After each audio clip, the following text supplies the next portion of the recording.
ஒரு அழகான கிராமம் இருக்கு. அந்த கிராமம் எப்படி இருக்குது அப்படின்னா, அந்த கிராமத்துக்குள்ள போகணும் அப்படின்னா, ஒரு சின்ன ஆற தாண்டி தான் நீங்க போகணும். அந்த ஆறுக்கு ஒரு பிரிட்ஜ் எதுவுமே இல்லாததுனால, மக்களால அத கொஞ்சம் அந்த வெள்ளம் வரும்போது, தண்ணி வரும்போது அங்க கடக்க முடியாத சூழ்நிலை இருந்துச்சு. ஸோ, அந்த ஊர் மக்கள்லாம் சேர்ந்து ஒரு இன்ஜினியர கூப்பிட்டு, எங்களுக்கு இங்க ஒரு பிரிட்ஜ் கட்டி குடுக்கணும். எங்க பாலம் ஒண்ணு அமைச்சு குடுக்கணும் அப்படின்னு கேட்குறாங்க. அவரும் ஓகேன்னு சொல்லிட்டு அந்த பிரிட்ஜ பண்ணிட்டுருக்காங்க. பாதி வர வருது. திடீர்னு கொஞ்சம் தண்ணி மேலே ஏறுனவுனே எல்லாமே மொத்தமா உடைஞ்சு கொலாப்ஸ் ஆயிடுது.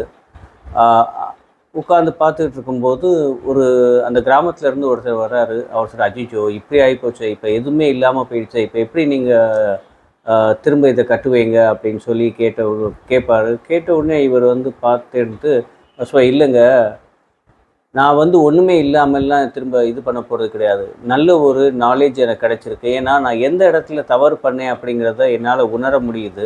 நான் அடுத்த வாட்டி அத கரெக்ட்டா சரி பண்ணி, கரெக்ட்டா அந்த பிரிட்ஜ கம்ப்ளீட் பண்ணுவேன் அப்படின்னு சொல்றாரு. ஸோ நம்ம வாழ்க்கையில ஒரு இடத்துல விழுந்துட்டோம் அப்படின்னோம்னா, கிரிட்டிசைசம் வரும். நீங்க கிரிட்டிசைஸ் ஃபோக்கஸ் பண்ணாம, நீங்க எந்த இடத்துல அந்த தப்ப பண்ணீங்களோ, அந்த தப்ப கரெக்ஷன் பண்ணி, நீங்க தைரியமா இறங்குனீங்க அப்படின்னா, உங்க லைஃப்ல சக்சஸ்ஃபுல் ஆகும்.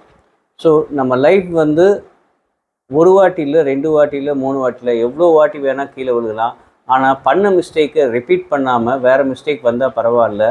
ஆனா, அந்த கோல கம்ப்ளீட் பண்றதுக்கு நம்ம எப்படியாவது அந்த கோல கம்ப்ளீட் பண்றதுக்கு நம்ம யோசிக்கணும். நம்ம முயற்சியும் எப்பயுமே இருக்கணும் அப்படிங்கிறது தான் இந்த கதையில நம்ம தெரிஞ்சுக்கிற விஷயம். Thank you so much.